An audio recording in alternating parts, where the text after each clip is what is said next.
Hello সবাইকে, আজ আমি বানাবো তালের বড়া অর্থাৎ তালের ফুলুরি। দেখুন, এখানে এক বাটি মাপ করে আটা নিয়ে নিলাম। এই যে মা তাল মেরে রেখেছে, এখানে তালটা কৌটোর মধ্যে মেরে রাখা হয়েছে। এরপর ময়দা নেওয়া হচ্ছে, এক বাটি আটা, এক বাটি ময়দা, ছোট বাটির তরকারি খাওয়ার যে বাটিগুলো হয় সেই বাটিরই ওই যে নিয়েছি। আর এটা চাল গুঁড়ি নিলাম, চাল গুঁড়িটা 1.5 বাটি মতো নেওয়া হলো। আটা আর ময়দার থেকে একটু পরিমাণে বেশি। এবারে পানমৌরি দিচ্ছি। দেখুন, ফুলুরিতে পানমৌরিটা দিলে একটু ভালো লাগে ফ্লেভারটা। আর এখানে নারকেল কুড়ে রাখা হয়েছে, একটা হাফ নারকেল কোড়া। নারকেল কোড়াটা পুরোটাই দিয়ে দিলাম। নারকেল কোড়া, পানমৌরি এগুলো দিলে ফুলুরিতে খুব সুন্দর টেস্ট ভালো লাগে। এবারে পরিমাণ মতো নুন দিয়ে দিচ্ছি।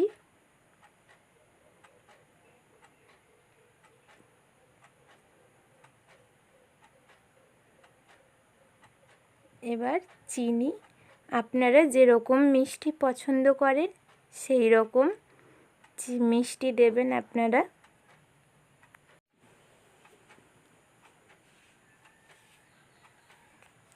চিনি দিয়ে দিলাম। চিনিটা একটু তাও মনে হচ্ছে কম, আর একটু দিয়ে দিয়েছি।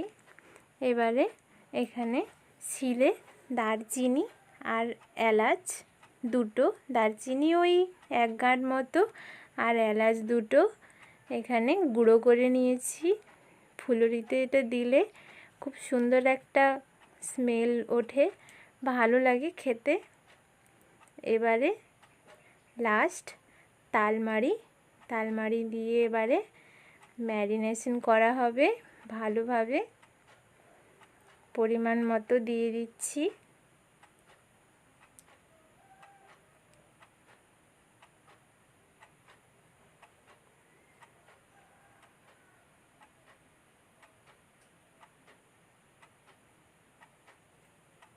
ভালোভাবে তালমারিটা মেরে নিয়েছি যাতে ওই চঁচগুলো না থাকে, না হলে মুখে লাগবে, চুলের মতো থেকে থাকে, তো সেগুলোকে ভালোভাবে বেছে তুলে নিয়েছি। অল্প অল্প করে মাখতে হবে, একসাথে তালমারি দিয়ে দিলে পরিমাণ বোঝা যাবে না। আবারও দিচ্ছি, যতক্ষণ না ভালোভাবে নরম ভাব হয়ে মাখা হচ্ছে ততক্ষণ পর্যন্ত অল্প অল্প করে দিয়ে মেখে নিতে হবে।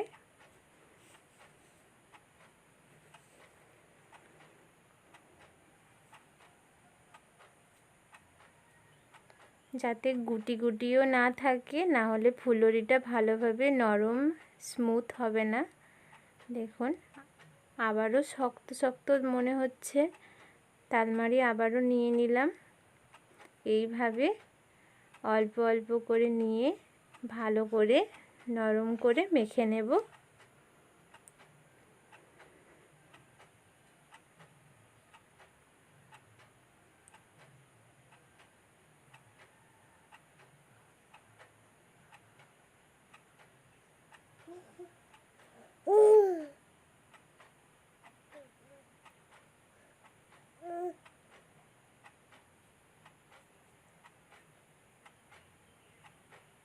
ভালোভাবে ওটাকে ফেটে ফেটে ভালো করে মাখিয়ে নিচ্ছি।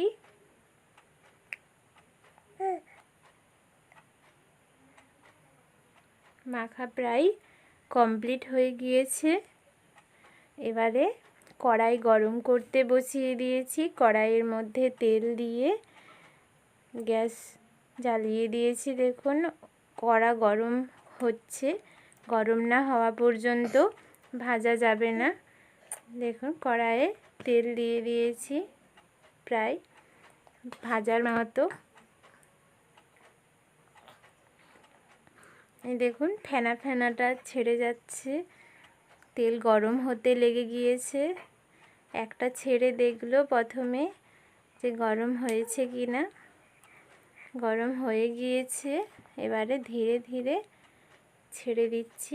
এক কড়া মতো তেলটাই যতটা পরিমাণে ধরবে ছোট ছোট করে ভালোভাবে ছেড়ে দিচ্ছি।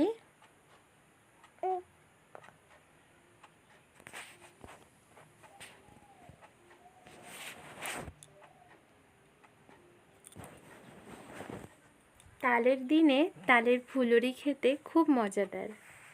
তালের ফুলুরি বা আপনারা বড়া যাই বলেন না কেন, খেতে খুবই সুস্বাদু। আর আমাদের বাড়িতে তালের ফুলুরিটাই সবাই বেশি পছন্দ করে।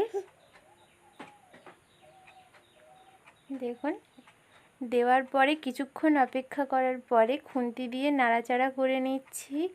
খুন্তি দিয়ে নাড়াচাড়া করলে গায়ে গায়ে যে লেগে থাকে সেগুলো ভালোভাবে ছেড়ে যাবে।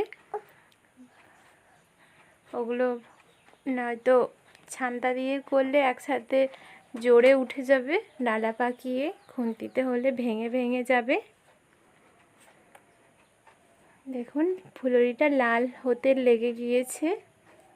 এইভাবে নেড়ে নেড়ে আমি ভালোভাবে লাল লাল করে ভেজে নেব।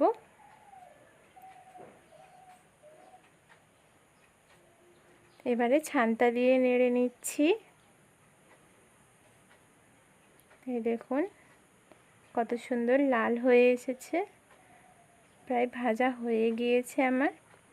এবার আমি অল্প অল্প করে ধীরে ধীরে একটা পাত্রে তুলে রেখে দিচ্ছি।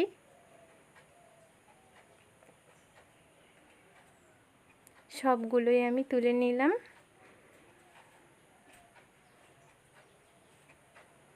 এরপর ভাজার জন্য আবারও কড়াইয়ের মধ্যে ওই তেলের মধ্যে আবারও অল্প অল্প করে ফুলুরি ছেড়ে দেব। এইভাবে একই পদ্ধতিতে আমি ফুলুরিগুলো সব ভেজে নেব।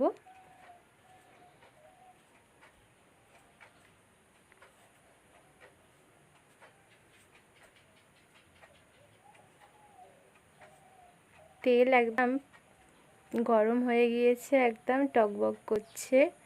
তার মধ্যে ফুলুরিগুলো ছাড়া হচ্ছে। এবারে স্পিডে ভাজা হয়ে যাবে। প্রথমটা একটু দেরি হয়েছিল, তেল গরম অতটা প্রথমে খুব একটা ছিল না। এবারে দ্বিতীয়বারে গরম হয়ে গিয়েছে, মানে এবারে তাড়াতাড়ি হয়ে যাবে। দেখুন যেগুলো হয়ে গিয়েছে সেগুলো আপনাদেরকে দেখাই, কত সুন্দর দেখতে লাগছে। ফুলুরি গরম গরম খেতে আরও বেশি ভালো লাগে। ঠান্ডাটাও ভালো লাগে, কিন্তু ঠান্ডার থেকে গরমটা বেশি ভালো লাগে।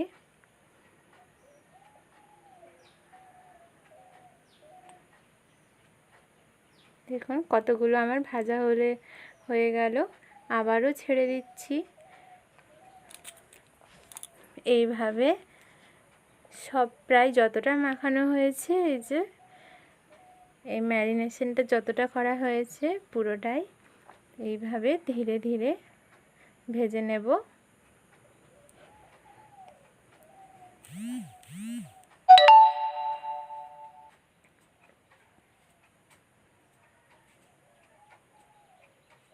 আমার ভাজা হয়ে গিয়েছে, আমি এটাও তুলে নিচ্ছি।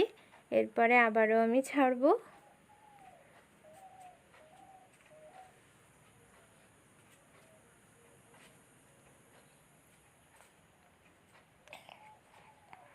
আপনাদের তালের ফুলুরি খেতে, তালের দিনে তালের প্রত্যেকটা রেসিপি খেতে কীরকম লাগে আমাকে কমেন্টে জানাবেন। আর আমার রেসিপিটি ভালো লাগলে আপনারা আমার চ্যানেলটিকে সাবস্ক্রাইব করে দেবেন আর কমেন্টে জানাবেন আমার ভিডিওটি কীরকম লাগলো। দেখুন কত সুন্দর হয়েছে আমার তালের ফুলুরিগুলো। চলুন এখানেই আমার ব্লগটি শেষ করছি। টাটা।